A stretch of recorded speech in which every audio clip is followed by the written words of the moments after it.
என்னில் இயங்கும் போது நீர் என் பாதையை அறிந்திருக்கிறீர். நான் நடக்கிற வழியை மறைவாக எனக்கு கண்ணியை வைத்தார்கள். நீர் என் பாதைகளை அறிந்திருக்கிறேன். நமது தேவனுடைய இந்த செய்தி, நீர் என் பாதைகளை அறிந்திருக்கிறேன். அதனால நமக்கு இந்த வேலைக்காக தேவன் நம்மோடு பேசும் வண்ணமாய் நாம் ஜெபம் பண்ணுவோம். சர்வ நல்ல தகவனே, இந்த அருமையான இந்த வேலை நேரங்களுக்காக உண்மை நான் நன்றியோடு துதித்து உடைய நாமத்தை மகிமைப்படுத்துகிறோம். உங்களுடைய வார்த்தைகளுக்காக செபிக்கிறோம். எங்களை ஆற்றுகளோடும் தேற்றோடுமாக இருக்கிற என் நல்ல மேற்பரே, உண்மை கோடியாய் ஸ்தோத்திரிக்கிறோம். உங்களுடைய போரும் உங்களுடைய கடிதங்களை தேற்றி எங்களை வழிநடத்த கர்த்தனை கிருபை செய்யும்படியாய் செபிக்கிறோம். வந்த உங்களுடைய பிள்ளைகளை கேட்கிறோம். உங்களுடைய பிள்ளைகளை உங்களுடைய கருத்திலே ஒப்புக் கொடுக்கிறோம். கர்த்தர் பொறுப்படும், வழிநடத்தும், ஆசீர்வதியும். இயேசு நாமத்தில் செபிக்கிறேன் நல்ல பிதாவே. ஆமென், ஆமென். இந்த நாளில் கூட நீரின் பாதைகளை அறிந்திருக்கிறேன். இந்த வார்த்தை மிகவும் இந்த சங்கீத புத்தகத்தின் வார்த்தையிலே நீரின் அந்த வார்த்தைகளை நாங்கள் வாசிக்கிற போது, சங்கீதம் 142 அந்த முழுமையாக வாசிக்கிற போது, அதை வாசித்தால் அந்த சங்கீதக்காரனுடைய இருதயம் எப்படி ஒரு வலியோடு வேதனையோடு இருக்கின்ற அந்த சம்பவம் நாம சாதாரணமாக வேத வசனங்களை வாசிக்கிற போது எங்களுக்கு புரிவது குறைவு. எப்படி ஒரு வசனம் இருக்கிறது என்று நான் வாசிப்பது ஒன்று. ஆனா இந்த வசனத்துக்குள்ளே எவ்வளவு பெரிய ஆழங்கள் இருக்கிறது, எவ்வளவு பெரிய ரகசியம் இருக்கிறது. இது ஒரு வலிக்கும், வேதனைக்கும், துன்பத்திற்கும், ஒரு துயரத்திற்கும் ஒரு மருந்தாய், தேவனுடைய வார்த்தை இந்த மருந்தாய் என்று. அதனால அந்த மருந்தை நாம் கண்டுபிடிக்கத்தக்கதாக இருக்கிறது. இதற்கு முன்னாடி ஒரு உதாரணமான ஒரு கதையை சொல்லுகிறேன். ஆனா உங்களுக்கு தெரிந்த கதை தான். ஆனால் உங்களுக்கு தெரிந்த கதையா இருந்தாலும், ஆனால் நான் இந்த தேவ வார்த்தை கேட்ட மாதிரி கதையை நாம் இன்னும் மாற்றிக்கொள்வது வளரும். ஆனால் இந்த வார்த்தைகளை கொஞ்சம் சற்று அவதானிக்க வேண்டிய ஒரு நிலை. இந்த உலகத்திலே இன்னைக்கு என்ன நடக்குது என்று கேட்காது, நடக்கிறதை பாருங்கள். ஆனா என்ன நடக்கிறது என்று நான் ஆராய ஆரம்பித்தால் நாம் இருக்கிற விசுவாசத்தையும் கெடுத்துடும். அதனால் இந்த உலகத்தில் நடப்பதை என்ன என்று அறிய தேவையில்லை, நாம் என்ன செய்ய வேண்டும் என்பதுதான் இப்பொழுது நாம் ஒரு ஆச்சரியமான ஒரு பகுதியாக இருக்கிறோம். உங்களுக்கு தெரிந்த ஒரு கதை தான். ஆங்கிலத்திலேயும் ஒன்று, டென்சிலேயும் ஒன்று, எல்லா பகுதியிலையும் தெரிந்த கதை. சில படங்கள் கூட ஒன்று. அந்த ஒரு மான், பிரசவ வலியோடு இருக்கிற ஒரு மான் ஒரு காட்டு நடுவிலே இருக்கிறது. இது உங்களுக்கு தெரிஞ்ச கதை. ஆனா நான் தெரியாத கதையா சொல்றேன். அவ்வளவு கதை உங்களுக்கு தெரியும், ஆனா நான் சொல்றது உங்களுக்கு தெரியாது. பிரசவ வலியாக இருக்கிறதை போல ஒரு மாட்டில் இருக்கிறது. ஒரு பகுதியிலிருந்து காடு தீபத்தி எரிந்து கொண்டு வருகிறது. இது உங்களுக்கு தெரியும். நான் தெரியும் சொல்லுகிறேன். நான் அவதானி இல்லை, இதுக்கு பின்னுக்கு தான் தெரியாத இருக்கும். ஒரு பக்கத்துல வேடன் அந்த மானை நோக்கி குறிவைத்துக் கொண்டிருக்கிறார். இங்காலே ஒரு பகுதியிலே ஒரு குளம், அதிலே முதலை அங்கே பார்த்துக் கொண்டிருக்கிறது. 4 பக்கத்துல கதை தெரியும். இப்போ இதுல ஒரு பக்கம் மிக அங்கே ஒன்றுமில்லை. ஆனால் ஒன்று அந்த மான் சிந்திக்கிறது, இந்த வழி எனக்கு ஆயத்தமாக இருக்கிறது. இந்த வழியால் தான் நான் இப்போ ஓட வேண்டும். நான் ஓடும் வேளையிலே வேடன் எனக்கு குறிவைப்பார். அதனால் நான் ஓடுவதை தன்னை ஆவலோடு தன்னை எதிர்பார்த்துக் கொண்டிருக்கிறது. இதுதான் இந்த கதை. இது உங்களுக்கு தெரியும். இப்போ இந்த பகுதியிலே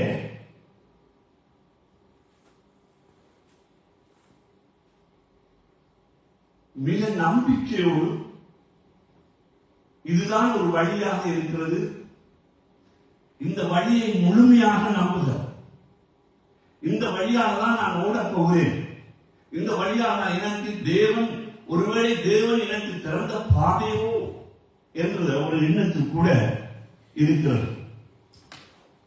இதை நான் ஒரு கவி வடிவமாய் நான் இந்த கவியை சொல்லுகிறேன்.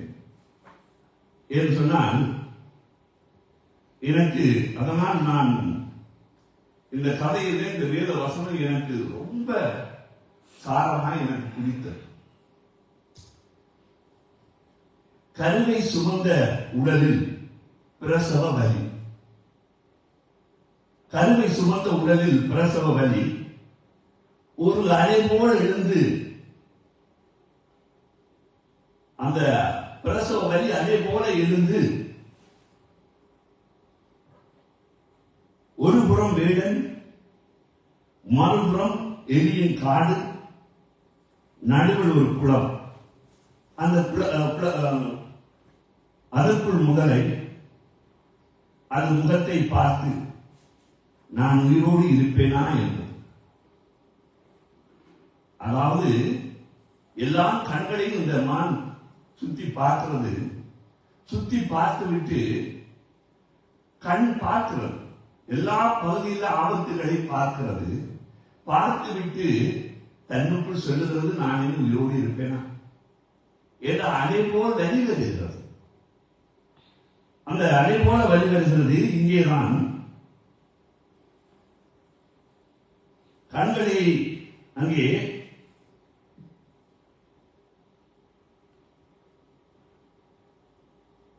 ஒரே ஒரு பாதை தெரிந்தது, அதுதான் நம்பிக்கை. என்றால் இங்கே எல்லா பக்கத்தாலையும் இருக்கிறது, இந்த ஒரே ஒரு பாதை இருக்கிறது, இந்த பாதை தான் நம்பிக்கை. அப்ப இந்த பாதை இந்த நம்பிக்கையை நோக்கி ஓடப்போம். ஆனால் இங்கே இது ஒரு மனிதனுக்கு, அதாவது இதை ஒரு எழுத்தாளர் எழுதுன்னு சொல்றதை விட அப்படி யாரும் எழுதுறது நான் தான். அதனால இந்த இடத்துல நான் ஒரு குறிச்சுமாக நான் முடிக்க நான் விரும்புகிறேன்.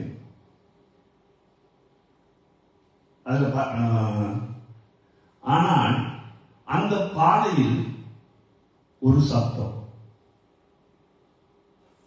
அமைதியின் உடம்பை கிழித்த சத்தம். அந்த பாதையில் அமைதியின் உடம்பை கிழித்த சத்தம். பதுங்கி இருந்த சிங்கம் தன் மூச்சை வெளியிடுகிறது. இதுதான் வழி, இந்த பாதைதான், இந்த பாதையால் தப்பிக்கொள்ளலாம் என்று எண்ணிக்கொண்டிருக்கிற வேளையில தன்னுடைய நம்பிக்கை, இதுதான் என் நம்பிக்கை அப்படின்னு வரும்போது அங்கே இருந்து ஒரு அங்கே அந்த சிங்கம் அல்ல அந்த புலி என்ன செய்கிறதுன்னு சொன்னால், அது அந்த மானுக்கு தெரியாமல் அந்த புல்லின் ஓரத்தில் பதுங்கி படுத்து கிடக்கிறது. அந்த பதுங்கி படுத்து கிடக்கிற போது அது அப்படியே ஏமாற்றி இருக்கிறது. ஆனா அது அந்த மூச்சை விட முடியாத அவ்வளவு தூரத்துல அந்த மூச்சை பிடித்துக் கொண்டிருந்த அந்த சிங்கத்துக்கு, புலிக்கு அந்த மூச்சை விடும்போது அது ஒரு சத்தம் ஒன்று கேட்கிறது. அந்த சத்தம் மான் அறிந்தது. இந்த கதையோடு இப்போ வேடன் தான் ஒரு வேளை என்னை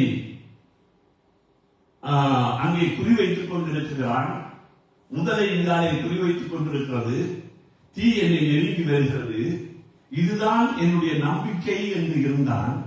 அந்த நம்பிக்கையின் ஒரு சத்தம் கேட்கிறது. அந்த சத்தம் தான் அந்த மான் எல்லா எதிரிகளையும் விட இங்கே பதுங்கியிருக்கிறதா மிக கொடிகரமான எதிரியாக இருக்கிறது. சில வேளைகள் கூட இந்த தாவீதுக்கு நடந்த சம்பவம் தான். இது ஒவ்வொரு மனிதனுக்கு நடக்கிற சம்பவம். நீங்கள் எதை நம்புகிறீர்களோ, எதை விசுவாசிக்கிறீர்களோ, அந்த விசுவாசம், அந்த நம்பிக்கை, அதாவது நல்லா நீங்க எந்த மனிதர்களை நம்புகிறீர்களோ, இல்ல பணத்தை நம்புகிறீர்களோ, இல்ல உங்களுடைய கல்விகளை நம்புகிறீர்களோ, இல்ல உங்கள் செல்வத்தை நம்புகிறீர்களோ, நீங்க எதையெல்லாம் நம்புகிறீர்களோ அதுதான் உங்களுக்கு கொடிய ஆபத்தாய் மாறும். மிக ஏன்னு சொன்னா வேணுடைய இதுக்கு கூட தப்பி ஓடிடுறோம். ஆனா புலியிடத்திலிருந்து தப்பிக்க முடியாது. 4 பக்கத்தால் இருக்கிறது. அதனால் இந்த பகுதியை இதிலேயே நிறுத்தி விடுகிறது. நிறுத்திவிட்டு நீங்கள் சிந்தியுங்கள், எப்படி என்று சொன்னால் யார் இதை விடுவிக்க முடியும்? அதனால்தான் நான் சொல்லுகிறேன் வார்த்தையிலே இன்றைக்கு நாங்கள் பார்க்கிறோம், நீரின் பாதைகளை அறிந்திருக்கிறது. நீரின் பாதைகளை நீ அறிந்திருக்கிறீர்கள் என்று சொன்னா, இன்றைக்கு தேவன் என் பாதைகளை அறிந்திருக்கிறார். அவர் அறிந்திருக்கிறார். ஆனால் எங்களுக்கு திசை தெரியவில்லை, எங்களுக்கு பாதை தெரியவில்லை. என்னுடைய நம்பிக்கை எங்களிடத்தில் இருக்கிற அறிவுகளோ இல்லை எங்களிடத்தில் இருக்கின்ற அந்த ஒவ்வொரு பகுதியை தான் நாங்கள் யோசிக்கிறோம், பார்க்கிறோம். ஆனா இந்த தாவீது இந்த பகுதியில் சொல்றான், என் ஆவி என்னில் தியங்கும் போது நீ என் பாதைகளை அறிந்திருக்கிறீர். நான் நடக்கிற வழியை மறைவாக எனக்கு கண்ணி வைத்தார்கள். ஆனா மறைவாக இந்த பகுதியிலே பாருங்கள், தாவீதுடைய வலிகள், தாவீதுடைய வேதனைகள், இதை அழகாய் வர்ணமாய் எழுதப்பட்டிருக்கிறது. இந்த வேத தியானத்தில் உண்மையிலே ஒரு பகுதியில இதை நான் தியானித்து விட்டு இதுல குற்றம் வைத்திருக்கிறேன். இது என் கண்ணீர் நேரமாயிருந்தது. அதனால் இதுல ஒரு பகுதியை விடுகிறது. ஏன்னு சொன்னால் நம்முடைய நம்பிக்கைகள் உலகத்தில் ஒவ்வொரு மனிதனையும் இன்னைக்கு ஒவ்வொருவருக்கும் ஒரு நம்பிக்கைகள் உண்டு.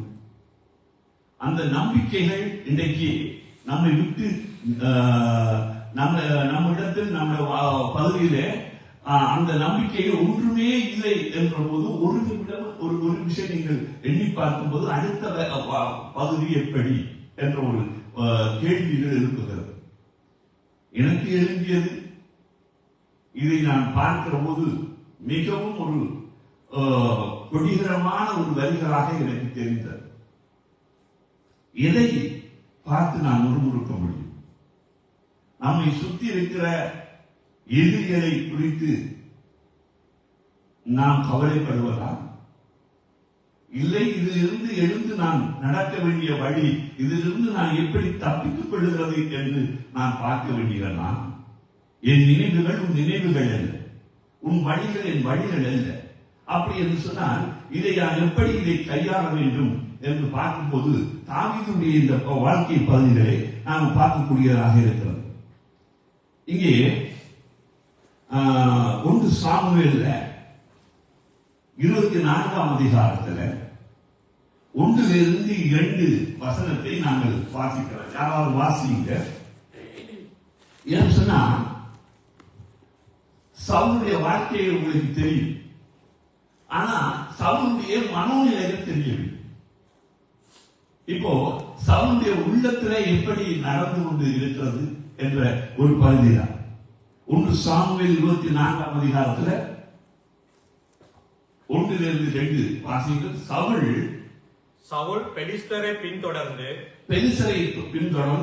திரும்பி வந்த போது, இதோ தாவீது என்கேதியின் வனாந்திரத்தில் இருக்கிறான் என்று அவனுக்கு வனாந்திரத்தை குறித்து நான் ஒரு முறை உங்களுக்கு சொல்லி இருக்கிறேன் போல எனக்கு தெரிகிறது. ஆனாலும் நான் இதை கொஞ்சம் வாசிக்கிறேன். இந்த என்கேசி என்பது ஒரு வனாந்திரம். இது கர்த்தரின் மேய்ப்பராய் இருக்கிறார் என்ற பாடத்துல நான் உங்களுக்கு சொல்லியிருப்பேன் நிச்சயமா. அப்ப இந்த என்கேசி என்ற இடம் எந்த இடம் என்று சொன்னால் இது ஒரு வனாந்தரமான ஒரு இடம், ஒரு பாலைவனம், ஒன்றுமில்லை. அந்த அந்த பாலைவனத்துக்குள் ஒரு சின்ன ஒரு வன பகுதி இருக்கிறது, அதில் நீரூற்று ஒன்று இருக்கிறது. நீங்கள் இந்த வசனங்களை படித்து பார்த்தா அது தெரியும். அதுல நீரூற்று இருக்கிறது. அந்த நீரூற்று அதுலதான் கர்த்தரின் மேய்ப்பராய் இருக்கிறார் கதை சொல்லி இருக்கிறேன் உங்களுக்கு. என்று சொன்னால் அங்கே ஒரு அந்த ஆடு இந்த வனாந்தரத்திலே நடந்து அப்படி வரும்போது அதுக்குள்ளே அழகான நீர் அங்கே இருக்கிறது, தாகத்திலே இருக்கிறது. அவன் விழுந்து குடித்துக் கொண்டிருக்கிறான். அந்த குடித்துக் கொண்டிருக்கிற போது அங்கே ஒரு ஆட்டுக்குட்டியோடு குடித்துக் கொண்டிருக்கிறது. அந்த ஆட்டுக்குட்டி குடித்துக் கொண்டிருக்கிறதை பார்த்துவிட்டு இந்த ஆட்டுக்குட்டியை இந்த இடத்திலே தண்ணி கொடுக்கிற அளவுக்கு இருக்கிறது சொன்னால், யாரோ இந்த ஆட்டுக்குட்டியை மேய்ப்பன் ஒருவன் வர வேண்டும் என்றவா, ஆட்டுக்குட்டி இருந்தால் அந்த ஆட்டுக்குட்டியை அந்த மேய்ப்பன் இருக்க வேண்டுமா என்ற போது, தனக்கு தண்ணீர் தாகமாக இருக்கிற போது அந்த தண்ணீர் அவன் குடிக்கிற போது அவன் சொல்லுகிறான், கர்த்தர் என் மேய்ப்பராய் இருக்கிறார், நான் காட்சி அடையேன். அப்போ இந்த என்னை வழிநடத்தி கொண்டு வந்தது கர்த்தர். அவர் எனக்கு ஒரு மேய்ப்பராக. ஒரு ஆட்டுக்குட்டி தண்ணி குடிக்கிறது. அந்த தண்ணி குடிக்கிற நேரத்திலே அவன் பார்க்கிறான். அந்த பார்க்கிற போது அந்த ஆட்டுக்குட்டி தண்ணி குடிக்கிறது. அந்த ஆட்டுக்குட்டி ஒரு தண்ணி குடிக்கிறது என்றால் அதை மேய்ப்பதற்கு என்று ஒரு மேய்ப்பன் இருப்பான் என்று சொன்னார். என்னை இதுவரை நான் சாக போறேனோ, இந்த வனாந்தரத்தில் நான் வாழப் போறேனோ என்று இருக்கிற அந்த எண்ணம் என்று இருக்கிற போது அந்த இடத்துலதான் இங்கே என்கேசி என்ற அந்த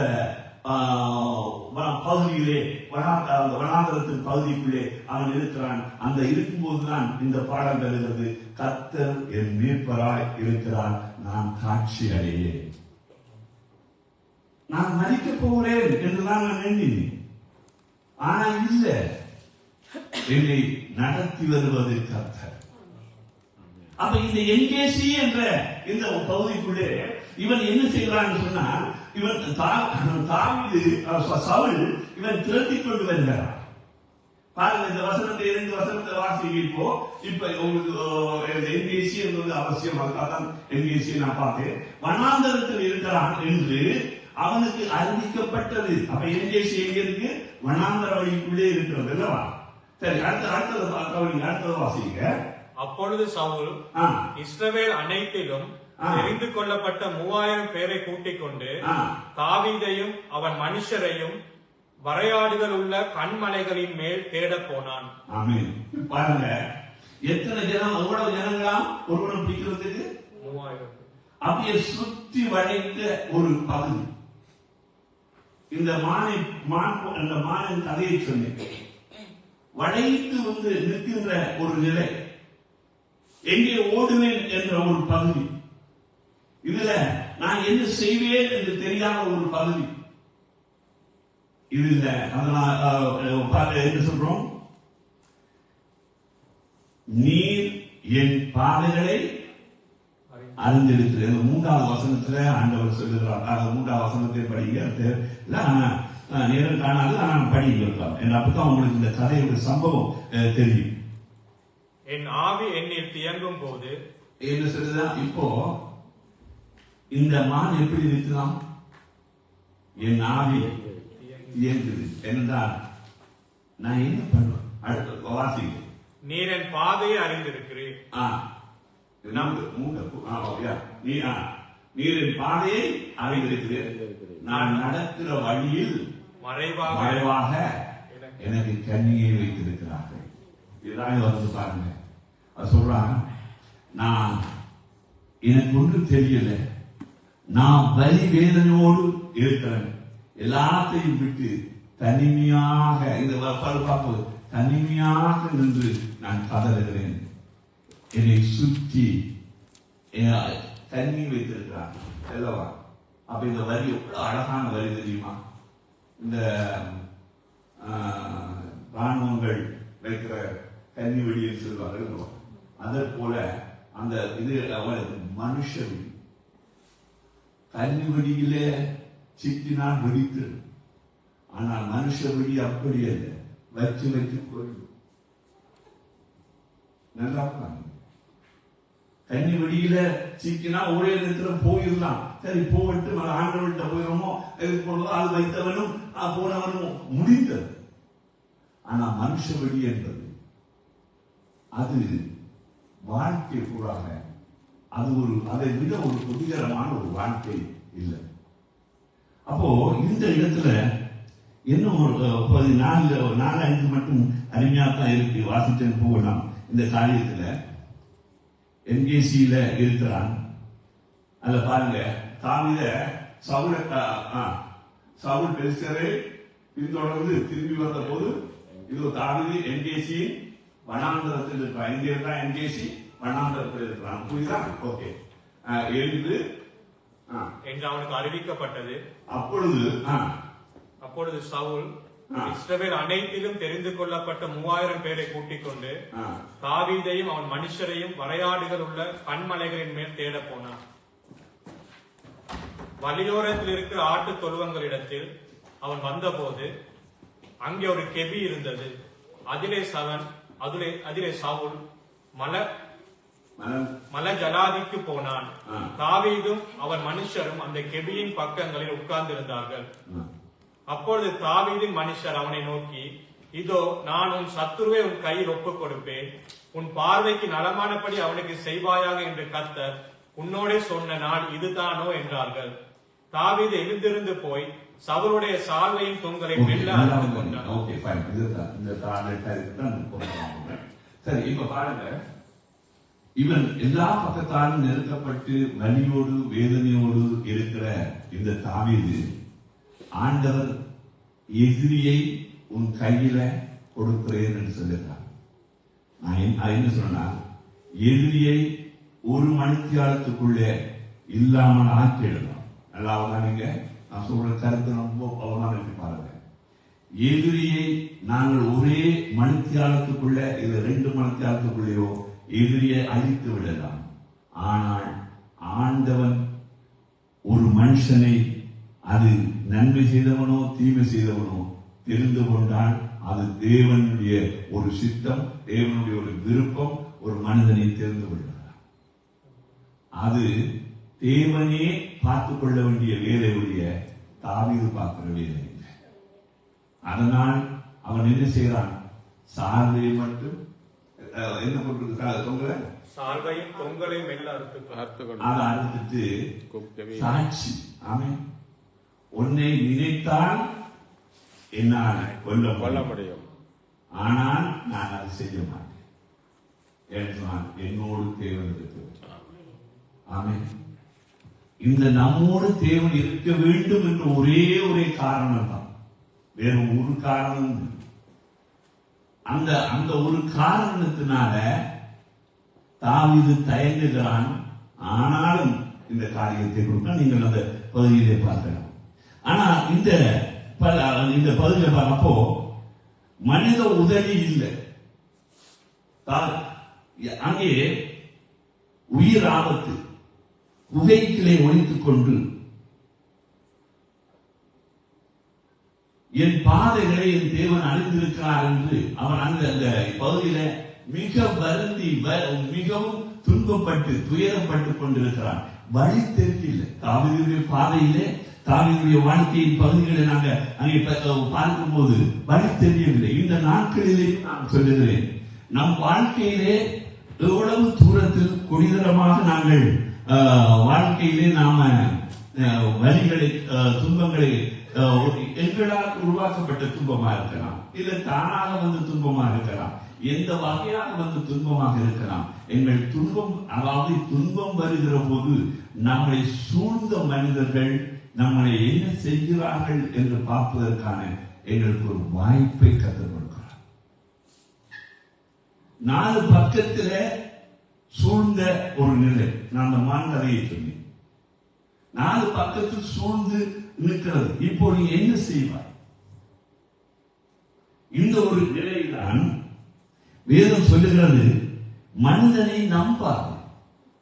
100க்கு 100 வேதம் சொல்லுகிறது, மனுஷனை நம்பாது.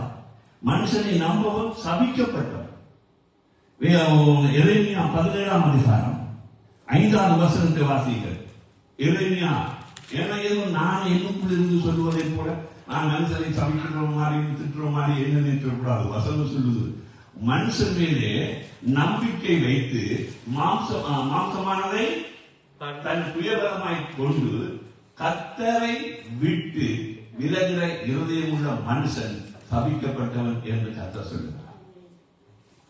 என்ன சொன்னா இன்றைக்கு மாமிசத்தை தன்னுடைய பலம் எங்களால முடியும், எங்களால பெரிய காரியங்களை செய்ய முடியும். ஆண்டவர் சொன்னாலும் நீங்கள் முடிவெடுத்தீர்கள். அப்போ இந்த முடிவுகள் நாங்களா எடுத்து நம்மால் அப்படி முடியும், நம்மால் செய்ய முடியும், அது செய்ய முடியும், அப்படி செய்ய முடியும் என்று நீ சொல்ற இந்த எப்படிப்பட்ட மனுஷன் சபிக்கப்பட்ட நீ உன்னுடைய சொந்த பலத்தை நீ நம்புகிறேன். உன்னுடைய காரியங்கள் உன்னுடைய பகுதியை நம்புற ஒவ்வொரு மனுஷன் நான் நினைக்கிறேன் நீதிமொழி 18ஆம் அதிகாரம் 4வது வசனம் என்று நினைக்கிறேன். 4வது வசனத்தில் ஒன்று வருது நினைக்கிறேன். அது அரண் அப்படின்னு வரும் நினைக்கிறேன். பாருங்க நீதிமொழி 18:4 வாசித்து பாருங்க.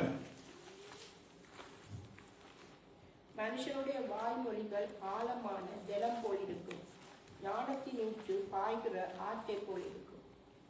நான் இல்லையா?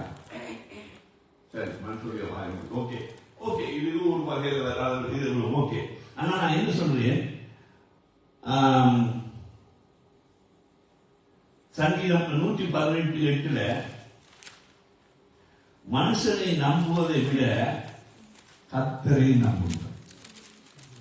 118 சங்கீதம் 118:8 சொல்லுகிறது என்னவாறு சொன்னா, மனுஷனை இன்றைக்கு நம்ம எந்த மனுஷனையும் நாம எண்ணிக்கொள்ளுகிறோம். அந்த நான் சொன்னேன் மானுடைய கதையை சொன்னேன். அந்த மானுடைய கதையை சொன்னதை போல அந்த மான் பதுங்கிக் கொண்டு ஒழித்துக் கொண்டிருக்கிறது. மான் அந்த சிங்கம் புலி எல்லவா அது எப்போதுமே பதுங்கிக் கொண்டுதான் இருக்கும். அந்த பதுங்கிக் கொண்டு ஒரு சத்தம் ஒன்று கொடுக்கிறது பாருங்க.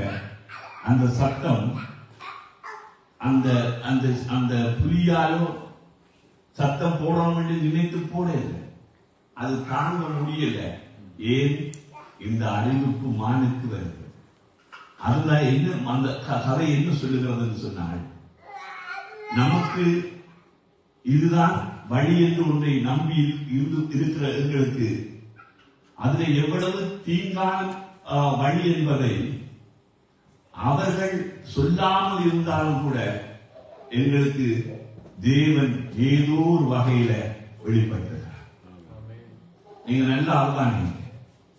கர்த்தர் எப்படியெல்லாம் சில காரியங்களை கர்த்தர் தெளிவாக எல்லாரும் மூடி மறைத்துக் கொண்டிருந்தாலும் கர்த்தர் ஒரு நாள் சொல்லுகிறார், உனக்கு எதிராக நமக்கு எதிராக இங்கே கண்ணியை வைத்திருக்கிறார், இதிலிருந்து நீங்கள் தப்பித்துக் கொள்ள வேண்டும்.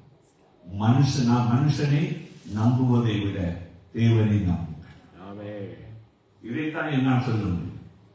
இந்த கடைசி நாட்களில் இது அன்பெல்லாம் தணிந்து விடுகிறது.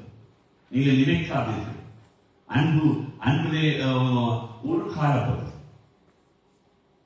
காலப்பகுதியில அன்பு என்பது ஒரு உண்மையான அன்பு என்று உலகத்தில் இருந்தது என்று நான் நினைக்கிறேன். உங்களுக்கு தெரியவில்லை என்று உங்களுக்கு தெரியாது. ஏன் என்று சொன்னால், ஏதோ யாரையோ ஒருவரை அனுபவித்துக் கொண்டிருப்பதனால எங்களுக்கு அன்பு இருக்குது என்ற நம்பிக்கையோடு வாழ்ந்து கொண்டிருக்கிறோம். அது தெரிய வரும்போதுதான் நமக்கு அங்கே காரியங்கள் ஒவ்வொன்று புரிய வரும்.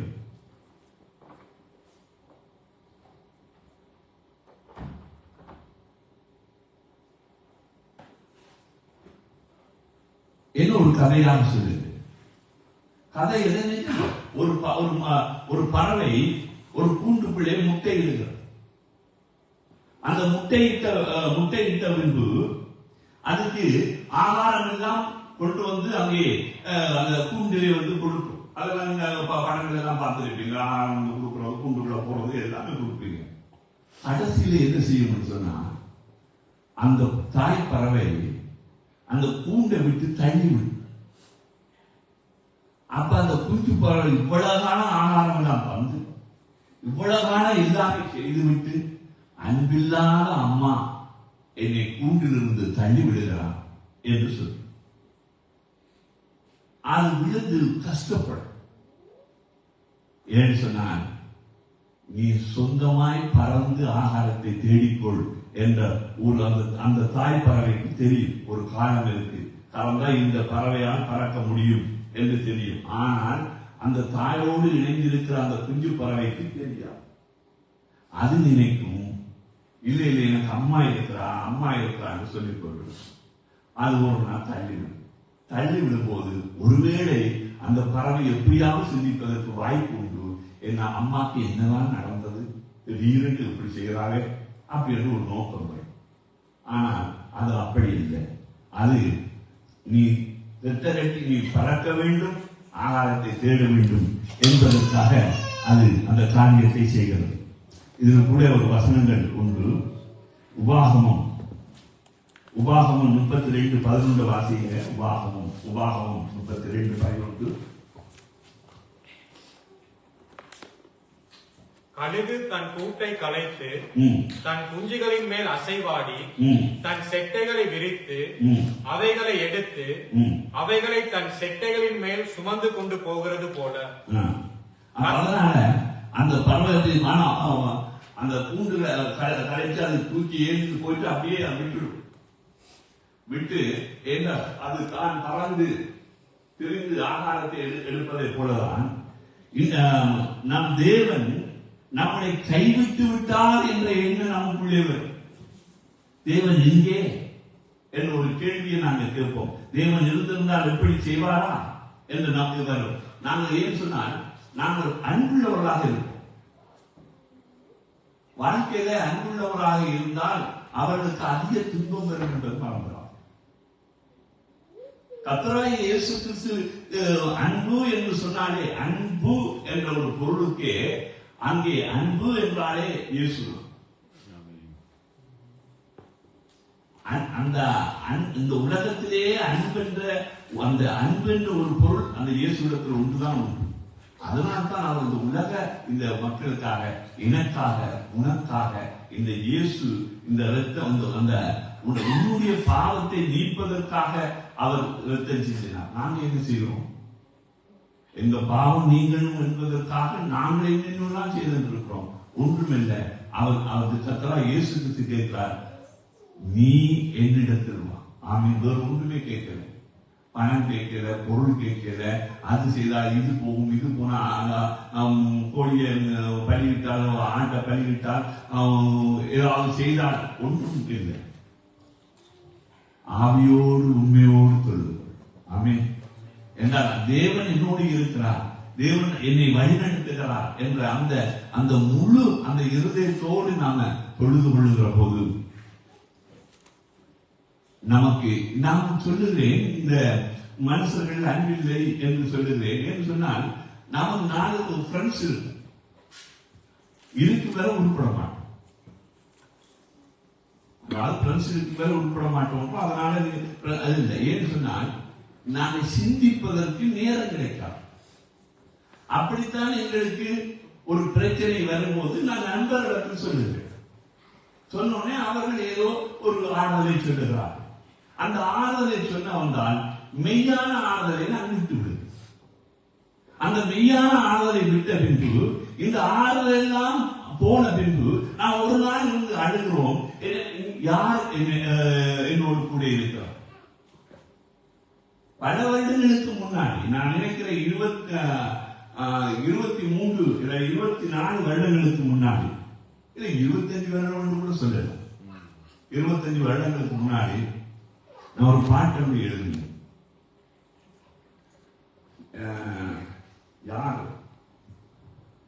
வருது அல்லவா அந்த பாட்டு? யார் எனக்குண்டு, யார் எனக்குண்டு, யார் எனக்குண்டு, யார் எனக்குண்டு. நான் தேவனை நம்பி நான் வந்திருக்கிறேன், பிரஜாதியான என்னை தள்ளிவிடாதே, யார் எனக்குண்டு என்ற ஒரு பாடலை எழுதினேன். சரியாக எனக்கு ஞாபகத்துக்கு வரேன். இந்த பாடலை நான் எழுதினேன். அந்த நாட்கள் அந்த பாடல் எழுதிய வரிக்கு காரணம் கிறிஸ்துவை ஏற்றுக்கொண்டவர்களால் வந்த துன்பம். நான் கிறிஸ்துவை ஏற்றுக்கொண்டதனால் எனக்கு வந்த துன்பங்களினால் நான் எழுதினேன். நான் அதாவது அந்த பாடல் மிக பயத்தோடு அந்த வரியோடு எழுதினேன். என்று சொன்னால் என்னை கிறிஸ்துவுக்கு கொண்டு வந்தவர்கள் கூட என்னை திருப்பி எதிரியாக நிற்கிற போது நான் பயந்து விட்டேன். அப்பொழுதுதான் இந்த பாடல் எழுதினேன். யார் எனக்குண்டு, உன்னை நம்பி வந்த என்னை கைவிடாதே, பிரஜாதியான என்னை நீ கைவிடாதே. மிக கொடிகரமான ஒரு வரி எனக்கு ஏற்பட்டது. ஆனால் மறுபடியும் ஏதோ இயேசுவை அனுபவம் தெரியவில்லை, மறந்து விடுகிறேன். நான் சொல்லுகிறேன், இந்த யாரையாவது பழி வாங்க வேண்டும் என்ற அந்த எண்ணத்தில் இருக்க அந்த கோபங்களை மட்டும் எங்களுக்கு டிவைஸ் மாதிரி வந்தால் நல்லது என்றால் நாங்கள் மற்றவர்களை அப்போ பழிவாளர்கள் வந்து கட்டி விட்டு போயிடுவார். என்னை கொலை செய்ய இருப்பார்கள், எதிர்ப்பு செய்வார்கள். ஆனால் அனுப்புறம் வந்து கட்டி விட்டு போயிடுவார்கள். அப்போ அந்த கிறிஸ்தவ டிவைஸ் புரிய இவனல்லவா என்னை துரோகம் பண்ணினவன், மறந்துடுவோமே. இந்த மறதி வருவதற்கு இது மறதியா இல்லாவிட்டால் தேவன் அந்த வரமா தெரியல. அந்த அந்த இந்த துரோகிகள் மட்டும் நான் மறந்து அவர்களை அணைக்க வேண்டும் என்று நான் ஆசைப்படுகிறேன். வேறு காரியங்களும் மொத்தமாகவே நான் ஒவ்வொரு நாள் நேற்று நடந்ததெல்லாம் மறந்தான் நல்ல போல் இருக்கு. நான் கிறிஸ்தவ பிள்ளைகளாகிய எங்களுக்குள்ள அது நல்லது, வந்தது நல்லது. ஆனா ஒரு மனிதன், எனக்கு தெரிஞ்ச மனுஷன், நான் நினைக்கிறேன் 40 வருடமாக இருக்கு, 40 வருடமாகவே என்னை துரத்தி கொண்டே தெரியும். நான் இந்த திருத்துறதாக நினைக்கவே இல்லை. இல்லாட்டி 40 வருடத்துக்கு முன்னுக்கே பலம் கொடுத்திருப்பேன். ஆனா இவ்வளவு தூரத்துக்கு வந்திருக்க மாட்டேன். நான் என்ன சொல்லுகிறேன் என்று சொன்னால், நம்மால் இன்னொருவனை பழிவாங்க வேண்டும் என்ற எண்ணம் எங்களுக்குள் இருக்குமா என்றால், நீ அவரை பழிவாங்க என்ற எண்ணம் மாத்திரமல்ல, உன் வாழ்க்கையின் எண்ணங்கள் படி வாழ முடியும். இதை மட்டும் மறந்து அவன் பழி வாங்க வேண்டும் என்று நினைக்கிறவன் நினைத்து கொண்டிருக்க, அது எங்களுக்கு கவலை இல்லை. ஆனால் ஒரு சற்று நான் சொல்லுகிறேன், தூங்கும் கூட வேளையில் கூட எனக்கு இவன் எதிரி என்று எண்ணிவிட்டார்கள். உன் தூக்கமே போய்விடும். எனக்கு ஒருவன் எதிரியாக இருக்கிறான் என்று நினைத்தால் அன்று வரை நீ தூங்க மாட்டான். அவன் சொன்னது, அவன் பேசினது திரும்பி திரும்பி நம்மளை வந்து தூக்கத்தை கிடைக்கும். அவன் சொன்னதே மறந்து விட்டால் புரட்டை தான் வேறும். அதனால் நான் சொல்லுகிறேன், நாம அதனால் தான் இயேசு ஒருவர் அன்பா இருந்தார் அல்லவா என்ற காரியத்திலே அவர் சொல்லுகிறார். சரி, நாங்க தாவீதுடைய நெருக்கமும் பயமும் தனிமையும் அவனுடைய வேதனையும் அவனுடைய வலிகளும் இந்த காரியத்துல தாவீது எவ்வளவு ஆகி அந்த வலி வேதனைகளோடு அவன் இருந்த காரியங்களை நான் பார்க்கலாம். நான் வாசிங்க 57 சங்கீதம் 57:1. ஏனால் மனுஷனை நம்பாதீர்கள். நான் திரும்பி நான் சொல்லுவேன், அது யாரா இருந்தாலும் சரி மனுஷன். ஏனால் இந்த நான் உங்களுக்கு ஆரம்ப காலங்களிலே அநேக காரியங்கள் சொல்லுவேன். ஆனால் எப்பவுமே நான் சொல்லுவேன்,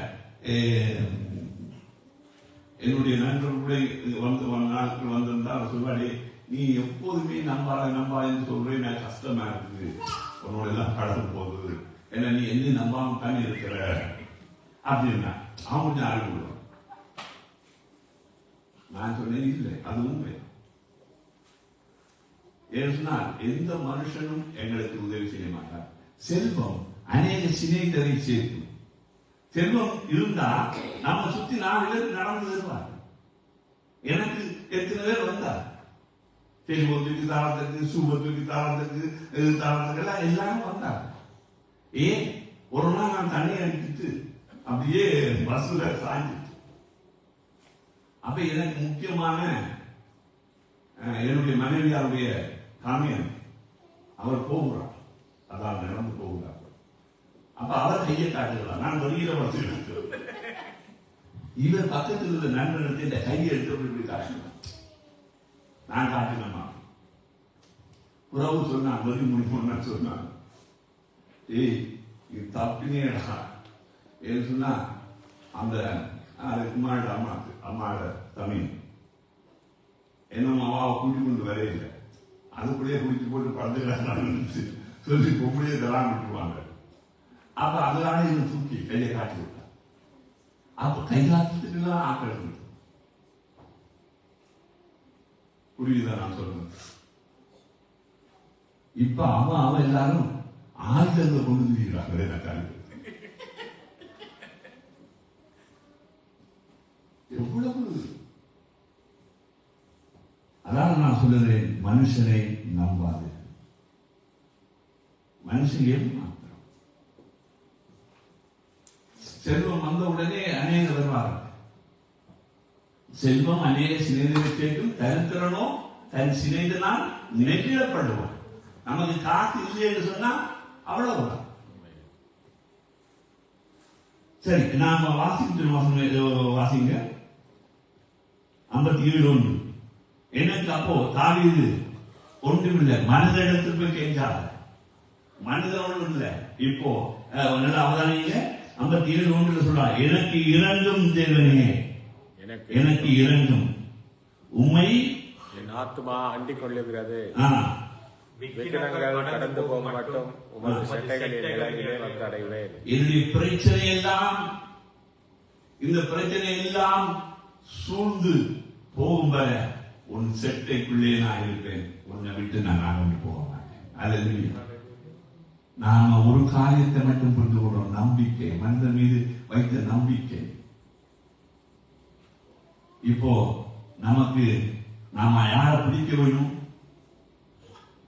ஆண்டவரை நான் கொள்ள வேண்டும். நான் சொல்லுகிறேன், சில சமயங்கள் கூட ஆண்டவர் இருக்கிறான்னு கூட நானே கேட்பேன், எப்படியெல்லாம் நடக்கிறது என்று கேட்பேன். ஆனால் என்னால் முடியும் என்று எப்பெல்லாம் நான் எண்ணுகிறேனோ அந்த நாள் மிக தோல்விகளை கண்டிருக்கிறேன். என்னால் முடியவில்லை ஆண்டவரே என்று அவருக்குள் சரணடைகிற போதுதான் நான் ஜெயத்தை காணுகிறேன். இதை நாம் புரிந்து கொள்ள வேண்டும். என்னை இந்த உலகத்திலே ஒவ்வொரு மனுஷனையும் இங்கே உருவாக்குவதற்கு காரணம் என்று சொன்னால், நாங்கள் ஏதாவது ஒரு உங்க சொத்தை சேர்க்கிறவோ, பொருளை சேர்க்கிறவோ, அதை சேர்க்கிறவோ சேர்த்து ஒன்று நடக்க போறது. அப்படி சேர்த்தவருடைய வரலாறையும் பாருங்கள். ஒன்றுமில்லை, போதும் என்ற உள்ளத்தோடு நாம் வாழ்வதே அதுவே என் தூக்கத்தை உண்டாகும். அம்மா தூங்க முடியவில்லை என்று சொன்னால் ஏதோ ஒன்று எங்களை தட்டி எழுப்பிக் கொண்டிருக்கிறது. ஏதோ பணமோ பொருளோ எதுவோ எங்களை. அதனால சில காரியங்களிலே மிக கடினமான கஷ்டங்கள் ஏற்பட்டாலும் இல்ல பாருங்கள்,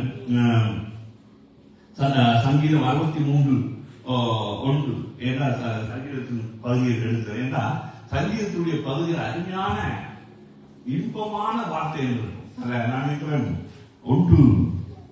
2 சாமுவேல் 24:3 வாசிங்க. 24:3 1 சாமுவேல். அப்பொழுது யோவாப் ராஜாவை பார்த்து,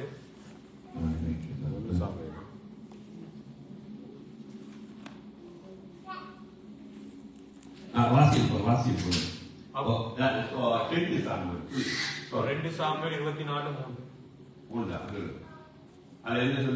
அப்பொழுது யோவாப் ராஜாவை பார்த்து, ராஜாவாகிய ஆண்டவனுடைய கண்கள் காணும்படி உம்முடைய தேவனாகிய கர்த்தர் ஜனங்களை இப்பொழுது இருக்கிறதை பார்க்கிலும் 100 மடங்கு அதிகமாய் வர்த்திக்க. இன்பமான வார்த்தை, இன்பமான. அப்படின்னு நான் அப்படி இருக்குமா? சரி ஓகே. இன்னைக்கு நான் வார்த்தைக்கு அதில் எழுதுனா அதில் சொல்லுகிறான், அது இன்பமான வார்த்தை, அந்த மிக அருமையான வார்த்தைகளாக இருக்கிறது சங்கீதத்தில் சொல்லுகிறது. சரி, சாமியில சொல்லுது. சரி, விடுவோம். இப்ப நாம எனக்கு இறங்கும் தேவரே, எனக்கு இறங்கும் 63 தேவரே என்னுடைய ஓகே. இப்ப பாருங்க, நான் இந்த செய்தியின் தலையங்கத்துடைய பகுதியை நாங்கள் மீண்டும் உங்களுக்கு அறிவித்தேன். நீர் என் பாதைகளை அறிந்திருக்கிறேன். இதுதான் இப்போ இந்த நான் மனிதனை நம்பாதே என்பதில் நான் பல வரிகள் கொன்று நம்ப, அதாவது இந்த பிரச்சனை இருக்கிறது, 4 பக்கத்தால் எங்களை சூழ்ந்திருக்கிறது, இதற்கு நாங்கள் என்ன பதில் சொல்ல முடியும்? சில நேரத்தில் என்னோட காரியத்துல எப்படி எனக்கு ஒரு பிரச்சனையா இருக்கிறது, இப்ப என்ன செய்கிறது எல்லாம் எதையாவது ஒரு சொல்லிடும். என்ன செய்கிறது தெரியாதுன்னு நான் சொல்லுவேன். ஆனா இந்த பாருங்க, யோசேப்பு என்ற தன்னுடைய சகோதரர்கள் அவர்கள் கொலை செய்யணும் என்று ஒருத்தர் இருக்கிறான்.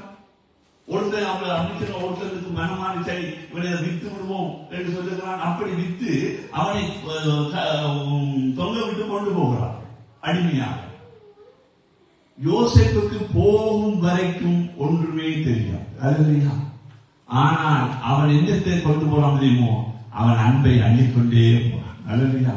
தன் சகோதரரை குறித்து ஒரு இடத்திலும் முறுமுறுக்கவில்லை, ஒரு இடத்திலும் ஐயோ என் சகோதரர்கள் எப்படி செய்தார்களே, ஆண்டவர் உன்னை கண்டிப்பார், ஆண்டவர் உன்னை சமைப்பார், எதுவுமே சொல்லு.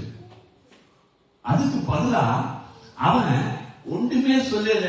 அவன் போறான். அவனுக்கு தெரியல, ஒருவேளை எப்படி எழுதியிருப்பானோ தெரியல, நான் எங்க போறேன் என்று தெரியல. ஆனா அவன் நிச்சயமா சொல்றான், என் தேவன் காண்கின்றது, அல்லையா? நீர் என் பாதைகளை அறிந்திருக்கு.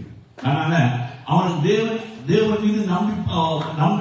அவன் ஆண்டவனுடைய பிள்ளை. பெஞ்சமின் மீது அதிக அன்பு வைத்தவன், சகோதரன் மீது, தன் தகப்பன் மீது நல்ல அன்பு வைத்தவன். அப்படி இல்லை, விரோதமான சகோதரர்கள் இருந்தாலும் அன்பு. அதனால என்ன சொல்லுகிறேன் என்று சொன்னால், அன்பு வைக்க வேண்டியது எங்கள் கடமை. எதிரிகளாக இருந்தாலும் அன்பு அவசியம், அன்பை வைப்போம். துரோகம் செய்கிறவர்களாக இருந்தாலும் பரவாயில்லை, செய்துவிட்டு போகட்டும், ஆனால் நாங்கள் அன்பை வைப்போம். ஏன்னு சொன்னால் அந்த அன்புதான் ஆண்டவர் எங்களோடு இருக்கிறார். உன்னோட ஆண்டவர் இருக்கிறாரா என்று கேட்டால் நான் சொல்லுகிறேன், அன்பு உன்னிடத்தில் இருந்தால் நிச்சயமா ஆண்டவர் இருக்கிறார். இதுதான் உண்மை. அதை விட்டு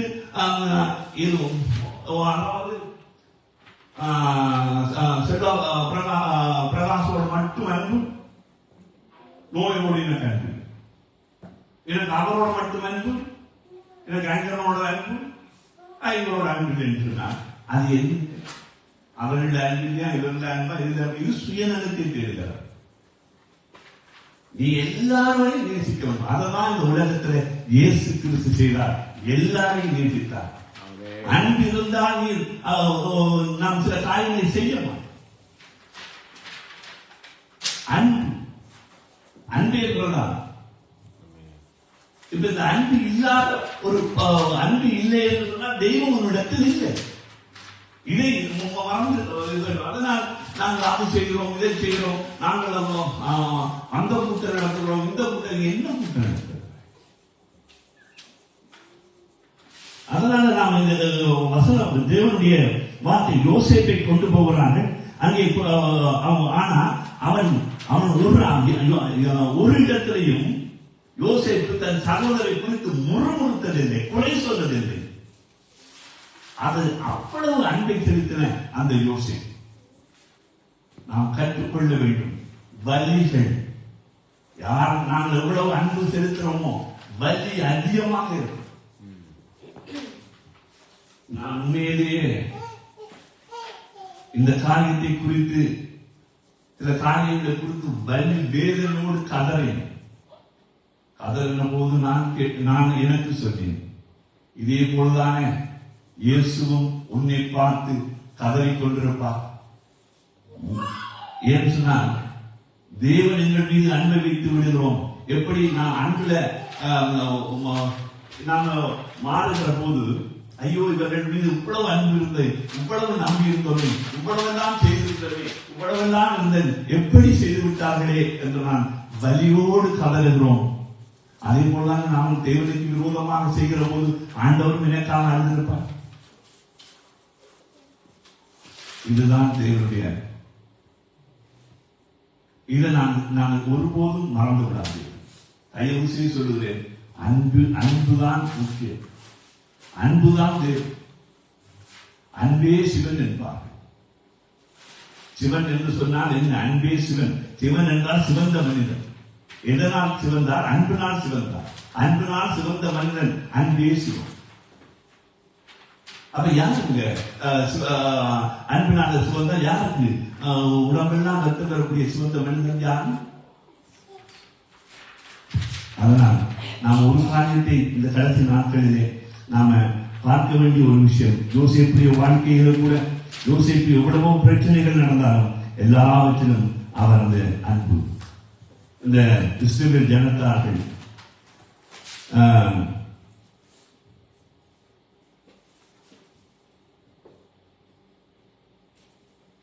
இஸ்ரவேல் ஜனத்தார்கள் அங்கே யாத்ராமத்தில் நாங்கள் பார்க்கிறோம் இல்லவா? ஏனென்றால் அங்கேதான் விடுதலை ஆகிறார்கள். அப்போ பார்வோன் மனம் திருப்பி அவரத்தோடு வருகிறார்கள். ஆனால் ஒன்றும் செய்யவில்லை. சமுத்திரத்தின் நடுவே வந்திருக்கிறார்கள். எல்லா பக்கத்தாலும் நெருக்கி விட்டார்கள். இப்போ என்ன செய்வது? ஒன்றுமே தெரியவில்லை. 4 பக்கமும் சூழ்ந்த அந்த கடல், எங்கள் ரதங்கள் வந்து கொண்டிருக்கிறது. ஒன்றும் செய்யவில்லை. எங்களை கொல்லவா எங்களை கூட்டிக் கொண்டு வருகிறேன். முறுமுறுக்கிறார்கள், பயப்படுகிறார்கள். ஆண்டவர் சமுத்திரத்தை விளக்கு தரையிலே நடக்க பண்ணினார். அல்லேலூயா. அவர் தேவன் எல்லாவற்றையும் அறிவார்.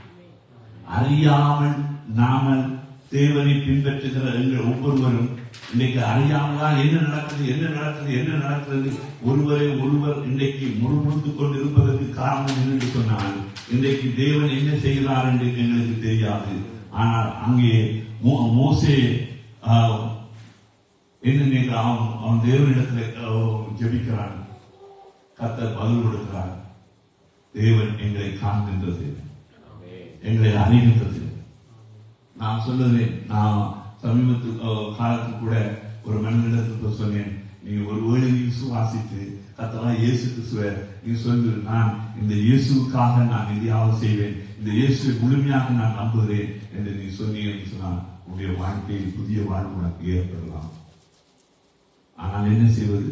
கடைசி நாட்களெல்லாம் எல்லாரும் எங்களை வீட்டுக்குள்ளே கூப்பிடுவார். அது மட்டும் எங்களை தீண்டாதவர்கள் கூட எங்களை பார்ப்பார்.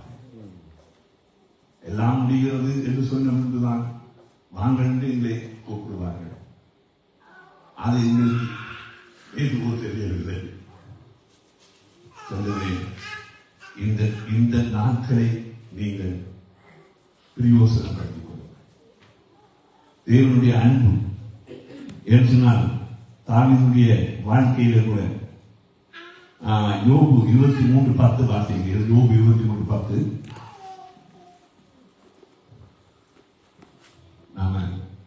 நம்ம ஜெபம் பண்ணோம்னா, ஆனாலும் நான் போகும் வழியை அவர் அறிவார், அவர் என்னை சோதித்த பின் நான் பொன்னாக விளங்குவேன். ஆமென். நான் போகும் வழியை அவர் அறிவார். நீ நினைக்க எனக்கு நான் போற இடம் என்ன தெரியல, எனக்கு ஒன்றுமே தெரியல என்று புலம்பி கொண்டு இருந்தா சொல்லுகிறேன்.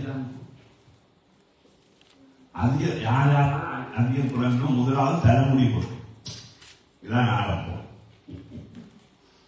தலைமுடி போட்டுதான் இருக்காது அப்படின்னா புலம்ப ஓடிக்கிட்டு தலைமுடியெல்லாம் கொட்டுண்டா போலதான் எனக்கு வரிசை தெரியும். இல்லாத நான் தலைமுடியை காப்பாற்று. ஏன்னு சொன்னா ஆக பிரச்சனை ஒன்றும் தெரியலன்னா பாருங்க, தலையில தான் கையை வச்சு போயிருக்கும். கடிக்கிறது, தலை கடிக்கிறது, பிரச்சனை கடிக்கும் உள்ளுக்குள்ள. நல்லா சிந்திச்சு பாருங்க. ஏன்னா அந்த உடனே அந்த மைண்ட் எங்க இருக்கு, கைக்கு தெரியாது. மைண்ட் அங்கதான் இருக்கு. அது யோசிக்கிற இடத்துல வந்து போட்டு சொல்லி ஏதாவது அப்படின்னு அது அப்படிதான் ஆரம்பமாகும். அதனால நான் சொல்றேன். அப்ப என்ன சொல்றது? யோபை திருப்பி சொல்லுங்க. ஆனாலும் நான் போகும் வழியை அவர் அறிவார். அவர் என்னை சோதித்த பின் நான் பொன்னாக விளங்குவேன். ஆமென். அப்ப சோதனை ஒன்று வருகிறது என்றுதான் கருத்து அல்லவா? எங்களுக்கு சோதனை வருகிறது. அதனால் அந்த சோதனையை ஜெயிப்பதென்றால் சாதாரணமாக செய்யவில்லை. ஜெயிக்கும் ரொம்ப கஷ்டம். பிரச்சனை கோபப்படுத்துறவங்க கோபப்படுத்தினா கோபம் வந்து வரத்தான் செய்யும். ஆனால் தயவு செய்து சொல்லுகிறேன், ஒரு ரகசியத்தை கற்றுக்கொள்ளுங்கள்.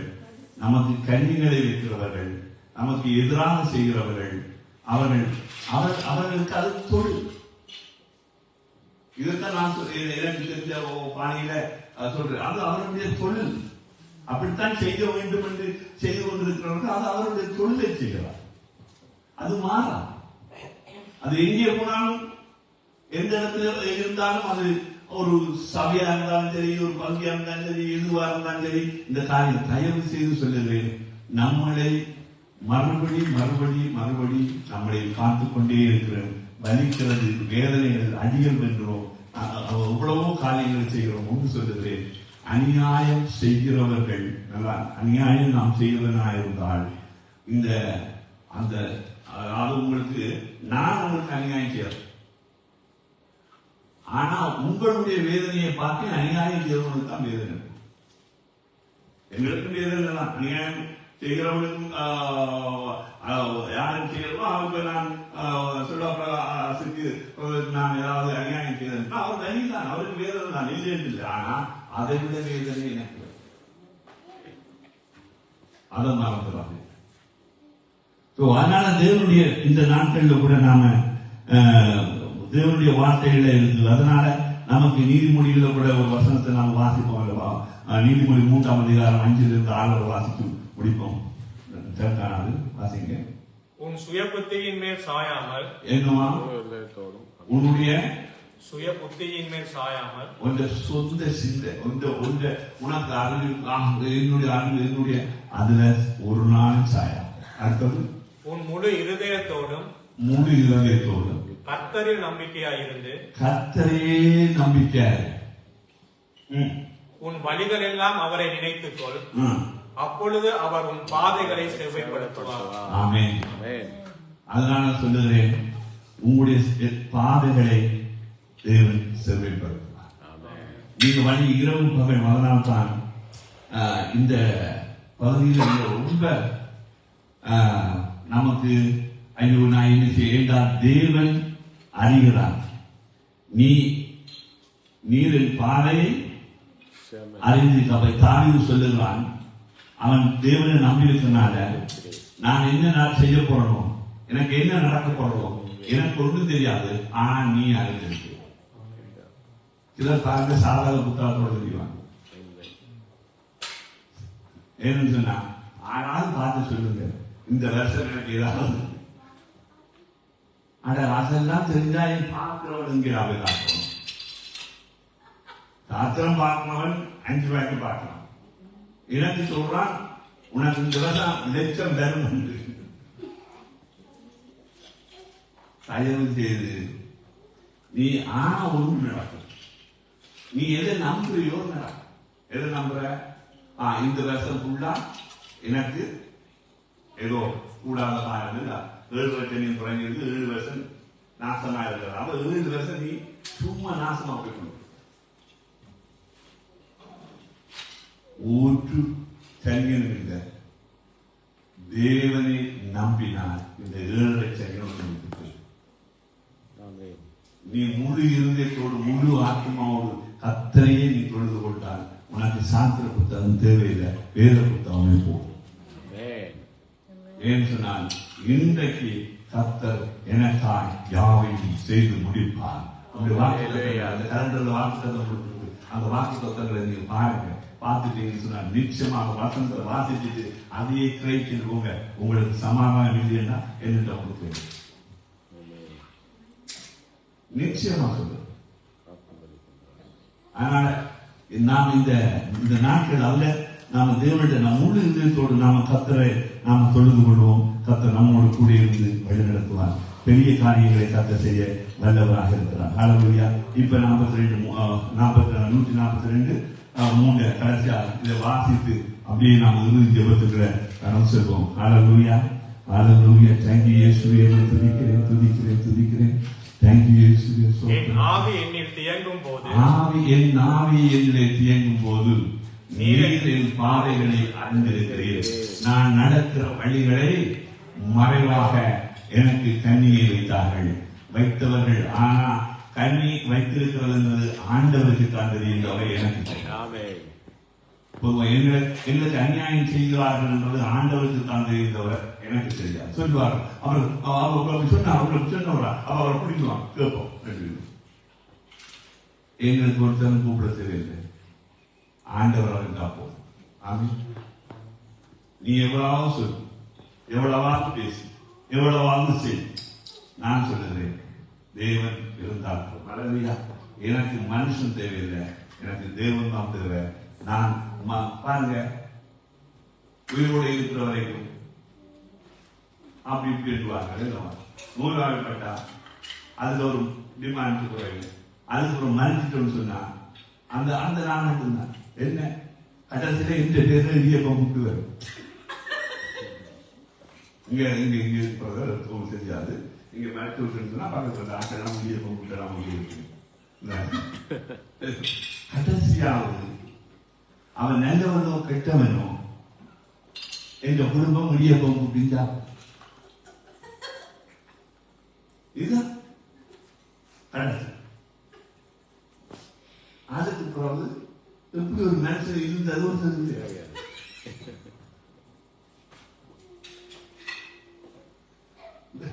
இதுதான் உண்மை. நான் பொய்யை சொல்லு, நான் சொல்லுகிறேன். என் தேவன் என்னுடைய கடைசி ஆத்மாவுக்கு கூட கடைசி விலை என்று சொன்னார் இடியப்பம். அதனால் நான் சொல்றேன், ஆண்டவர் எங்களோடு கூட இருக்கிறார். அவர் பாதத்து நாம் நாம எழுந்து நாம கர்த்தருக்கு நன்றி செலுத்துவோம். இந்த நாளில் கூட நாம் சிந்தித்த ஒரு காரியத்தை மட்டும் நாங்கள் அவதானிக்க வேண்டும். நீர் என் பாதைகளை அறிந்திருக்கிறீர்கள். அல்லேலூயா.